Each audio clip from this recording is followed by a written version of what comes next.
Okay, so thank you very much, everyone. Thank you very much, Tima, and thank you very much, everyone, for coming. So I'll just start this talk about adopting one of the RDA recommendations. I'll just stop the video here and go on to the talk. Okay, so in this talk we'll be reviewing an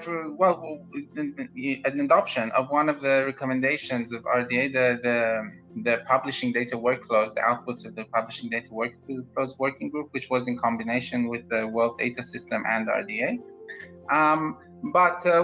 In contrast to the previous two talks, it's going to be more from the researcher point of view. As I'm a researcher myself, I'm in the Astrophysics Institute here, and all of these were developed as part of an effort to make our own science more accurate. And during this period, I was following RDA's outputs and learned a lot from them. And it was great news that ultimately we were able to get this supportive adoption grant to be able to continue working on it.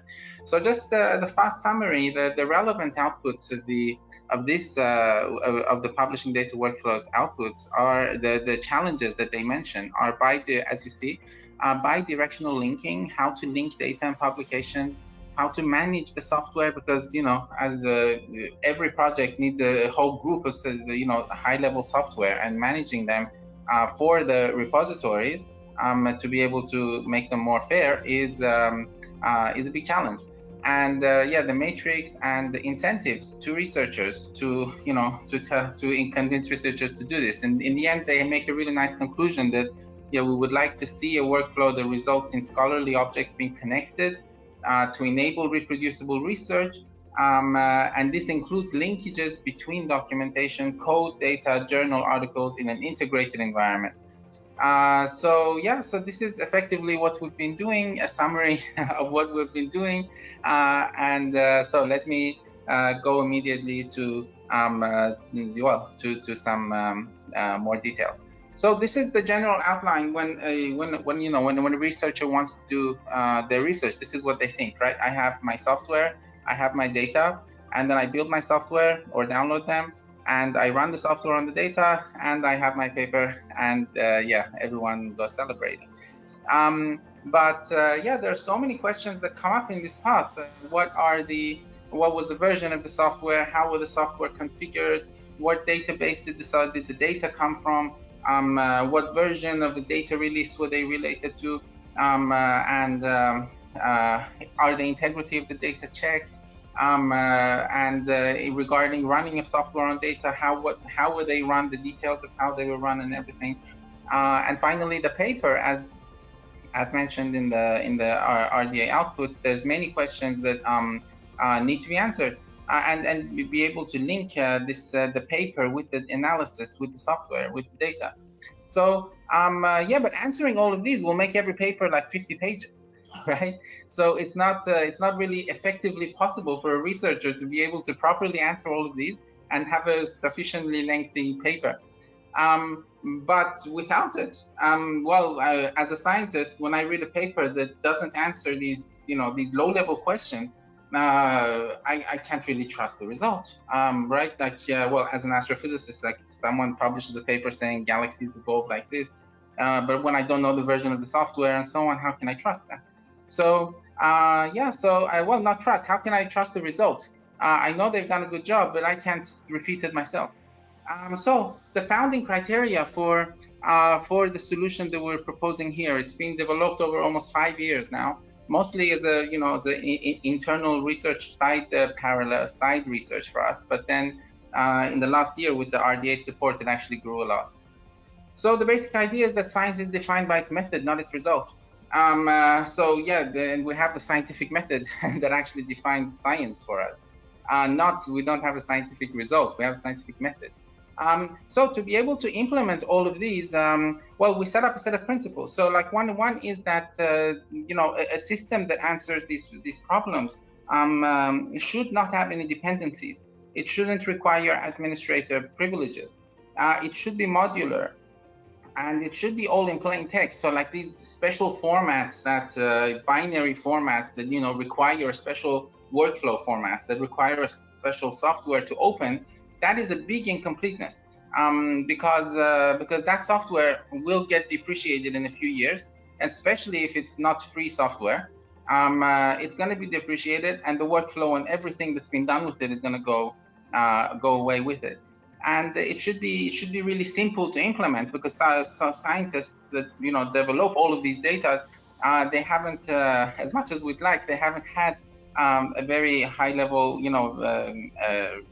understanding of data carpentry and how to analyze data. So it should be really as applicable as possible, with minimal complexity. And the inputs and outputs should be verified, and it should only use free and open source software. And well, this is obvious, because if it's not free software, then I would argue it's not reproducible. Because just having a vendor in between, and it really is a big weak point for any analysis. Okay, so let's have a fast look at all the steps that we've done to do this, to achieve these goals. So first, let's have a look at the first part of this cycle, how the software is managed. So a research project involves many software, and as we said, the whole project has to be stored in plain text, so it can be parsed, by automatic engines in data repositories or in publications, or searched easily. So over here, I'm just showing one plain text file, and you can see the versions of some of the software, like a version of Python, a version of like AstroPy or GNU Astro, some astronomy software, but there's many non-astronomy software too, and we're growing so into larger communities. So effectively, it builds the whole software environment. It has the instructions to build the whole software environment within it. So for example, and this can be really complicated, like this is the dependency tree. Each one of these boxes you see here, you don't have to read them, is one software. And this is Matplotlib. It's the Python plotting library, which is very, very common these days in sciences. And just look at how many dependencies it has, and how they're interlinked.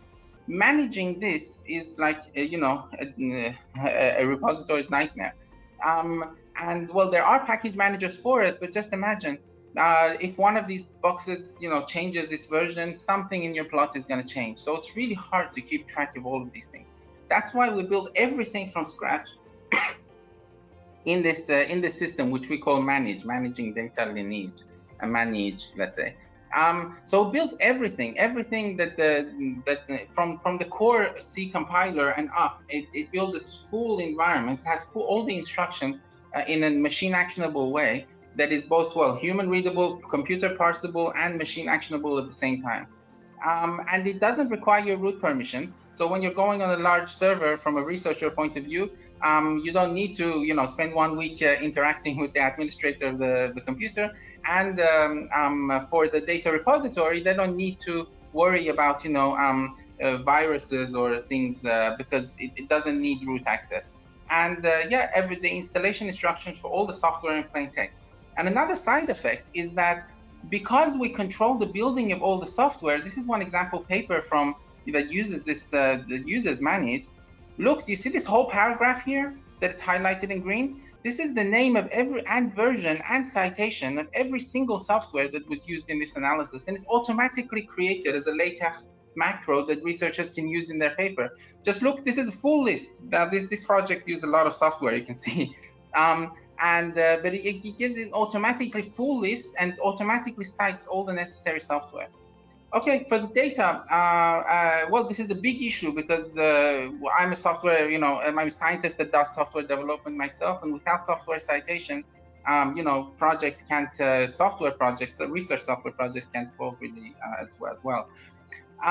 So about the data, how do we deal with data? So for every project has this special file, inputs.mk, which we call it, and it has the URL, the full URL you see here, like this. This is from one of my papers, and you see it has the full URL, the MD5 checksum to check the integrity of the data, and all the necessary information for each data set is included in the project as another plain text file. So you see over here, I'm highlighting them, and this is from this paper, this archive paper. And finally, how we do the analysis. So this is the main part that like the project gets its name. It's fully in, again, plain text. It's not a visual workflow system that that is that is well, complicated to manage, complicated to maintain, not manage, because yeah, graphics environments change all the time. So, but this is plain text. This is the same kind of plain text that was done in the 1970s, right? It's it's going to stay because the core operating system of all computers effectively is using this system right now. And yeah, unless we have a revolution in computer technologies, this system is not going to change. So it's going to allow researchers and data repositories to be able to have a fixed structure. So the system is designed in Make. It's a special framework for workflow management, which is mostly used by the operating system to build all its components. And that's why we chose it, because it's available everywhere. It's available on any computer and can run.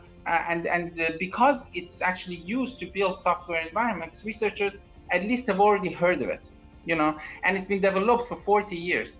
And it's being developed and it's being improved, while it can still run code that was like 40 years old. So it's a really strong framework, and that's why we chose it instead of making a new language. We already have many workflow languages around, but we decided to just stick to Make. And in fact, this was one of the suggested frameworks by the pioneers of reproducible research back in the 1990s. Okay, so this is how Make works. Look, you define a set of prerequisites, and then you go from the prerequisites, and you see then these steps actually create a link, and then these steps, you just actually make a nice chain of events based on the prerequisites of files. And finally, the paper. So over here, you can see one snapshot of the PDF paper, this PDF paper from my 2015 paper. And like, this is one paragraph of that paper. You don't have to worry about its contents. And this is the LaTeX source of that generated this paper. Now look here, you see these three numbers? These three numbers are actually LaTeX macros. They weren't handwritten in the PDF. And they actually all come from this single plain text file. Everything is in plain text. In this simple plain text file. And this plain text file is automatically created. So if I just change one parameter in the analysis, I don't have to go manually updating every number in my PDF. They're all going to be automatically updated. And this actually greatly improves the integrity. So just as a fast, show of this system, we'll just reproduce this nice plot by a set of by the team of Menke et al. 2020, and this is the DOI. So what they did was actually to study how many research papers in biological studies actually mentioned the name of the software tools that they use. So they actually show that, look, the green line mostly, that the fraction of papers mentioning software is nicely increasing. So we got the data set and we tried to reproduce it. And well, it was easy, you can see here. And we also found out that, look, they'd actually gone far beyond the initial review, the published numbers. They actually looked until 1986. But yeah, in the end, they just published from 1997. And now you can see why, because we also put the number of papers that they studied.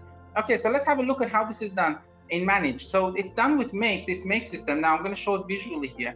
The ultimate target of a project is like paper PDF, right? This is the ultimate target. This is what every researcher wants to achieve.